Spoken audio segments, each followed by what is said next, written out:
ओम शांति। आज 14 अप्रैल 2026 की बाबा की साकार वाणी है। बाबा कहते हैं, मीठे बच्चे, देवता बनना है तो अमृत पियो और पिलाओ। अमृत पीने वाले ही श्रेष्ठाचारी बनते हैं। आज का प्रश्न है, इस समय सतयुगी प्रजा किस आधार पर तैयार हो रही है? सतयुगी प्रजा इस समय किस आधार पर तैयार हो रही है? उत्तर में बाबा कहते हैं, जो ज्ञान से प्रभावित होते हैं, बहुत अच्छा कहते हैं, लेकिन पढ़ाई नहीं पढ़ते, मेहनत नहीं करते, वह प्रजा बन जाते हैं। प्रभावित होना माना प्रजा बनना। सूर्यवंशी राजा रानी बनने के लिए तो मेहनत चाहिए, पढ़ाई पर पूरा अटेंशन हो, याद करते और कराते रहे तो ऊंच पद मिल सकता है। बाबा कह रहे हैं, जो ज्ञान से बहुत प्रभावित होते हैं, ज्ञान मुरली सुनकर बहुत अट्रैक्ट होंगे, हाँ बहुत अच्छा है, बहुत अच्छा है, लेकिन उसे स्वयं में धारण नहीं करते। तो कहते हैं ना कि एक होते हैं सुनने वाले, एक होते हैं समाने वाले। तो एक होते हैं कि सुन के छोड़ दिया कि हाँ बहुत अच्छा है, बहुत अच्छी मुरली है, लेकिन एक पॉइंट्स पूछे तो उन्हें याद नहीं रहता है। और एक है कि भले पूरी मुरली पढ़ते हैं, लेकिन उसे एक पॉइंट भी ज़रूर हर दिन धारण करते हैं। तो ऐसे होते हैं समाने वाले, उस पॉइंट को स्वयं में धारण कर उसका स्वरूप बनते हैं। तो ऐसे बच्चे जो हैं वो राजा रानी बनेंगे, और जो बहुत अच्छा सिर्फ सुनने वाले हैं वे प्रजा में जाएंगे। बाबा कहते हैं, याद करते रहना है और कराते रहना है, तब ऊंच पद मिल जाएगा। दूसरों को भी अटेंशन दिलवाना है और स्वयं भी ध्यान रखना है। पढ़ाई मुरली ज़रूर सुननी है, ज़रूर पढ़नी है और उसे स्वयं में धारण करना है। आज का गीत है, तूने रात गवाई सो के। ओम शांति। बच्चों ने गीत सुना कि हमारा जीवन हीरे जैसा था, अब कौड़ी जैसा हो पड़ा है। यह तो कॉमन बात है। बाबा बहुत सहज रीति समझाते हैं, जो कोई छोटा बच्चा भी समझ सके। सत्यनारायण की कथा सुनाते हैं तो छोटे छोटे बच्चे भी बैठ जाते हैं, परंतु वह सत्संगों आदि में जो सुनाते हैं वह सब हैं कथाएं। कथा कोई ज्ञान नहीं, बनी बनाई कहानी है। गीता की कहानी, रामायण की कहानी, भिन्न भिन्न शास्त्र है जिनकी कहानियाँ बैठ सुनाते हैं, वह सब है कथाएं। कहानियों से कोई फ़ायदा होता है क्या? यह है सत्यनारायण की, अर्थात नर से नारायण बनने की सच्ची कहानी। यह सुनने से तुम नर से नारायण बन जाएंगे। यह अमर कथा भी हुई।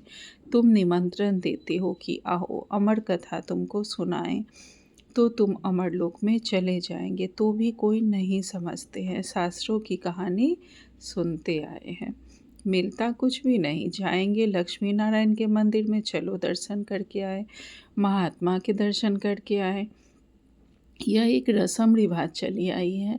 ऋषि मुनि आदि जो होकर गए हैं उनको माथा टेकते आए हैं। पूछो, रचता और रचना की कहानी पता है? तो कहेंगे नहीं, अभी तुम बच्चे समझते हो। यह रचता और रचना की कहानी तो बहुत सहज है, अल्फ और बे की कहानी है। बल प्रदर्शनी में जो आगे हैं वे कहानी तो ठीक सुन लेते हैं, परंतु पवित्र नहीं बनते। समझते हैं यह विकारों में जाने की तो रस्म रिवाज अनादि है। मंदिर में देवताओं के आगे जाकर गाते हैं, आप संपूर्ण निर्विकारी हो। फिर बाहर आकर कहते हैं विकार में जाना तो अनादि है। मतलब ये तो एक कंपलसरी है, चला ही आ रहा है। तो बाबा कहते हैं, इस बिगड़ दुनिया कैसे चलेगी? जो लौकिक में है वो लोग कहते हैं। बाबा कहते हैं, लक्ष्मी नारायण आदि को भी तो बच्चे थे ना, ऐसे कह देते हैं, ऐसों को क्या कहें। मनुष्य को लक़ब मर्तबा तो दे न सके। देवताएं भी मनुष्य थे, कितने सुखी थे। लक्ष्मी नारायण के राज्य में तुम बच्चों को बाबा बहुत सहज बात बताते हैं। बरोबर यहाँ भारत में ही स्वर्ग था, लक्ष्मी नारायण का राज्य था, चित्र भी है, यह तो सब मानेंगे। फिर सतयुग में उन्हों का राज्य था, वहाँ कोई दुखी नहीं था, संपूर्ण निर्विकारी थे। उन्हों के मंदिर भी बड़े बड़े बने हुए थे। उन्हों को 5000 वर्ष हुए, अभी वह नहीं है। अभी तो कलयुग का अंत है, मनुष्य आपस में लड़ते झगड़ते रहते हैं। भगवान तो ऊपर ही रहते हैं निर्वाण धाम में, असूल में हम आत्माएं भी वहाँ रहती हैं, यहाँ पाठ बजाने आती हैं। पहले हम लक्ष्मी नारायण के राज्य में थे, वहाँ बहुत सुख आनंद था। फिर हमको 84 जन्म लेने पड़े, गाया भी जाता है 84 का चक्र। हमने सूर्यवंशी में 1250 वर्ष राज्य किया, वहाँ अथाह सुख था, संपूर्ण निर्विकारी थे, हीरे जवाहरात के महल थे। हमने राज्य किया, फिर 84 जन्मों में आना पड़े। यह वर्ल्ड की हिस्ट्री ज्योग्राफी का चक्र फिरता रहता है। आधा कल्प सुख था, राम राज्य में थे, फिर मनुष्यों की वृद्धि होती गई। सतयुग में 9 लाख थे, सतयुग अंत में वृद्धि होकर 9 लाख से 2 करोड़ हो गए। फिर 12 जन त्रेता में तो बहुत सुख चैन में थे, एक ही धर्म था। फिर क्या हुआ? फिर रावण राज्य शुरू हुआ। रावण राज्य और राम राज्य और रावण राज्य। देखो, बहुत सहज रीति से समझाता हूँ, छोटे छोटे बच्चों को भी ऐसे बताना चाहिए। और क्या हुआ? बड़े बड़े सोने हीरे जवाहरातों के महल अर्थक्वेक में अंदर चले गए, भूकंप में। भारतवासियों के बिकारी बनने से ही अर्थक्वेक हुई। फिर रावण राज्य शुरू हो गया, पवित्र से अपवित्र हो गए। कहते भी हैं सोने की लंका अंदर चली गई। कुछ तो बचा होगा ना, जिससे फिर मंदिर आदि बनाए होंगे। भक्ति मार्ग शुरू हुआ, मनुष्य भिखारी होने लगे। फिर रावण राज्य चला तो आयु भी कम हो गई। हम निर्विकारी योगी से विकारी भोगी बन गए। यथा राजा रानी तथा प्रजा सब विकारी बन गए। यह कहानी कितनी सहज है, छोटी छोटी बच्चियां भी यह कहानी सुनाए तो बड़े बड़े आदमियों का मुंह नीचा हो जाए। अभी बाप बैठ सुनाते हैं, वही ज्ञान का सागर पतित पावन है। अच्छा, द्वापर में भोगी पतित बन गए, फिर और धर्म भी शुरू होते गए। अमृत का जो नशा था वह खलास हो गया, लड़ाई झगड़े होने लगे। द्वापर से लेकर हम गिरे, कलयुग से हम और ही बिकारी बने। पत्थर की मूर्तियाँ बनाते रहे, हनुमान की, गणेश की। पत्थर बुद्धि होने लगे तो पत्थर की पूजा करने लगे। समझते थे कि भगवान पत्थर ठिक्कर में है। ऐसा करते करते भारत की यह हालत हो गई। अब फिर बाप कहते हैं, विष छोड़ अमृत पीकर पवित्र बनो और रजाई लो। विष छोड़ो तो फिर तुम मनुष्य से देवता बन जाएंगे, परंतु विष छोड़ते ही नहीं। विष के लिए कितना मारते, तंग करते। तब तो द्रौपदी ने पुकारा ना, तुम समझते हो अमृत पीने बिगर हम देवता कैसे बनेंगे? सतयुग में तो रावण होता ही नहीं। बाप कहते हैं, जब तक श्रेष्ठाचारी नहीं बनेंगे स्वर्ग में नहीं आ सकेंगे। जो श्रेष्ठाचारी थे वही अब भ्रष्टाचारी बन गए हैं। फिर अब अमृत पीकर श्रेष्ठाचारी बनना है। बाप कहते हैं, माँ में कम याद करो, क्या गीता भूल गए हो? गीता रची मैंने, नाम डाल दिया कृष्ण का। इस लक्ष्मी नारायण को यह रजाएं किसने दी? जरूर भगवान ने दी होगी। अगले जन्म में भगवान ने राजयोग सिखाया, नाम फिर डाला कृष्ण का। तो समझाने की प्रैक्टिस करनी चाहिए। बहुत सहज कहानी है। बाबा को कितना समय लगा, आधा घंटा में इतनी सहज बात भी समझ नहीं सकते। इसलिए बाप कहते हैं, सिर्फ एक छोटी कहानी बैठ किसको समझाओ। हाथ में चित्र लो। सतयुग में लक्ष्मी नारायण का राज्य, फिर त्रेता में राम सीता का राज्य, फिर द्वापर में रावण का राज्य हुआ। कितनी सहज कहानी है। बरोबर हम देवता थे, फिर क्षत्रिय वैश्य शूद्र बने। अभी अपने को देवता न समझने के कारण हिंदू कह देते हैं। धर्म श्रेष्ठ कर्म श्रेष्ठ से धर्म भ्रष्ट कर्म भ्रष्ट बन पड़े हैं। ऐसी छोटी छोटी बच्चियां बैठ भाषण करे तो सारी सभा में हियर हियर हो जाए। बाबा सभी सेंटर्स वालों को सुना रहे हैं। अब यह बड़े बड़े नहीं सीखते हैं तो छोटी छोटी कुमारियों को सिखाओ। कुमारियों का नाम भी है, दिल्ली बॉम्बे में बहुत अच्छी अच्छी कुमारियां हैं। पढ़ी लिखी हैं, उनको तो खड़ा हो जाना चाहिए, कितना कम काम कर सकती हैं। अगर कुमारियाँ खड़ी हो जाए तो नाम बाला हो जाए। साहूकार घर की जो है वह मुश्किल हिम्मत रखती है। साहूकारी का नशा रहता है, जो बड़े घर की रहती हैं वो बहुत मुश्किल से हिम्मत रखती हैं। उन्हें तो अपने ही धन का नशा रहता है। बाबा कहते दहेज आदि मिलता है तो बस कुमारियाँ शादी कर मुँह काला कर देती और सबके आगे झुकना पड़ता है। तो बाप कितना सहज समझाते हैं, परंतु पारस बुद्धि बनने का ख़्याल भी नहीं आता। देखो जो नहीं पढ़ते वह भी आजकल एमपी, एमएलए आदि बन गए हैं। पढ़ाई से तो क्या-क्या बन जाते हैं। यह पढ़ाई तो बहुत सहज है, औरों को भी जाकर सिखाना चाहिए। परंतु श्रीमत पर नहीं चलते तो पढ़ते भी नहीं हैं। बहुत अच्छी-अच्छी कुमारियाँ हैं, परंतु अपना ही नशा चढ़ा हुआ है। थोड़ा काम किया तो समझती हैं हमने बहुत काम किया।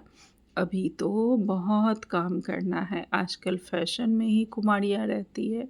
वहाँ तो नेचुरल श्रृंगार रहता है, यहाँ तो कितना आर्टिफ़िशियल श्रृंगार करते हैं। सिर्फ़ बाल बनाने में ही कितने पैसे देते हैं। यह है माया का पॉम्प, फॉल ऑफ माया, रावण राज, फिर राइज़ ऑफ रामराज। रामराज में उठेंगे, अभी रावण राज्य में सब गिरते जाते हैं। अब रामराज्य स्थापन होना है, परंतु तुम मेहनत तो करो ना, तुम क्या बनेंगे? अगर पढ़ेंगे नहीं तो वहाँ जाकर पाई पैसे की प्रजा बनेंगे। आजकल के बड़े-बड़े आदमी वहाँ की सब प्रजा में आ जाएँगे। साहूकार लोग सिर्फ़ अच्छा-अच्छा क्या अपने धंधे में लग जाते हैं। बहुत अच्छा प्रभावित होते हैं, फिर क्या? आखिर क्या होगा? वहाँ जाकर प्रजा बनेंगे। प्रभावित माना प्रजा, जो मेहनत करते हैं वह राम राज्य में आ जाएँगे। समझानी तो बहुत सहज है। इस कहानी के नशे में कोई रहे तो बेड़ा पार हो जाए। अब हम शांति धाम में जाएँगे, फिर सुख धाम में आएँगे। बस याद करते कराते रहना है, तभी ऊँच पद पाएँगे। अटेंशन पढ़ाई पर देना है, चित्र हाथ में हो। जैसे बाबा जब लक्ष्मी नारायण की पूजा करते थे तो चित्र जेब में पड़ा रहता था। चित्र छोटे भी थे, लॉकेट में भी थे। उन पर समझाना है, यह है बाबा, उन द्वारा वर्षा मिल रहा है। अब पवित्र बनो और बाबा को याद करो। कितनी नॉलेज है इन मेडल्स बैच में, इनमें सारा ज्ञान है। इस पर समझाना बहुत सहज है। सेकंड में बाप से स्वर्ग के जीवन मुक्ति का वर्षा, कोई भी समझाए तो जीवन मुक्ति पद का अधिकारी बन जाए। बाकी पढ़ाई अनुसार ऊंच पद पाएंगे, स्वर्ग में तो आएंगे ना, पिछाड़ी में आएंगे तो सही ना, वृद्धि तो होनी ही है। देवी देवता धर्म ऊंच है, वह भी तो बनेंगे ना, प्रजा तो लाखों बनेंगी। सूर्यवंशी बनने में मेहनत है, सर्विस करने वाले ही अच्छा पद पाएंगे। उनका नाम भी बाला है, कुमार का है, जनक है, अच्छा सेंटर संभाल रही है, कोई खिटपिट नहीं है। बाप कहते हैं see no evil talk no evil, फिर भी ऐसी ऐसी बातें करते रहते हैं। ऐसे ऐसे क्या जाकर बनेंगे? इतनी सहज सर्विस भी नहीं करते हैं। छोटी छोटी बच्चियां भी यह समझा सकती हैं, सुना सकती हैं। बंदर सेना भी मशहूर है। सीताएं जो रावण की जेल में फंसी हुई हैं, उन्हों को छुड़ाना है। कथाएं तो क्या क्या बनाती हैं। ऐसे ऐसे कोई भाषण करे, बाकी सिर्फ कहते हैं फलाना बहुत प्रभावित हुआ। पूछो तुम क्या बनना चाहते हो, सिर्फ दूसरे को कहेंगे। इनका ज्ञान बहुत अच्छा है, खुद समझते कुछ भी नहीं, इससे क्या फ़ायदा। अच्छा, मीठे मीठे से खिल दें बच्चों प्रति माता पिता बाप दादा का याद प्यार और गुड मॉर्निंग। रूहानी बाप की रूहानी बच्चों को नमस्ते। हम सब रूहानी बच्चों की रूहानी माता पिता बाप दादा को याद प्यार गुड मॉर्निंग और नमस्ते नमस्ते नमस्ते। शुक्रिया बाबा, आपका पद्मा पदम शुक्रिया। आज धारणा के लिए मुख्य सार में बाबा ने पहली पॉइंट कही है, पारस बुद्धि बनने के लिए पढ़ाई पर पूरा पूरा ध्यान देना है, श्रीमत पर पढ़ना है और पढ़ाना है। हद की साहूकारी का नशा, फैशन, आदि छोड़ इस बेहद सेवा में लग जाना है। Hear no evil, see no evil. कोई भी व्यर्थ की बातें नहीं करनी है। दूसरी पॉइंट में बाबा ने कहा hear no evil, see no evil. कोई भी व्यर्थ की बातें नहीं करनी है, किसी पर प्रभावित नहीं होना है, सबको सत्यनारायण की छोटी सी कहानी सुनानी है। आज बाबा ने हमें वरदान दिया है मर्जीवा भव। बाबा कहते हैं नए जीवन की स्मृति से कर्मेंद्रियों पर विजय प्राप्त करने वाले मर्जीवा भव। विस्तार में बाबा कहते जो बच्चे पूरा मर्जीवा बन गए उन्हें कर्मेंद्रियों की आकर्षण हो नहीं सकती।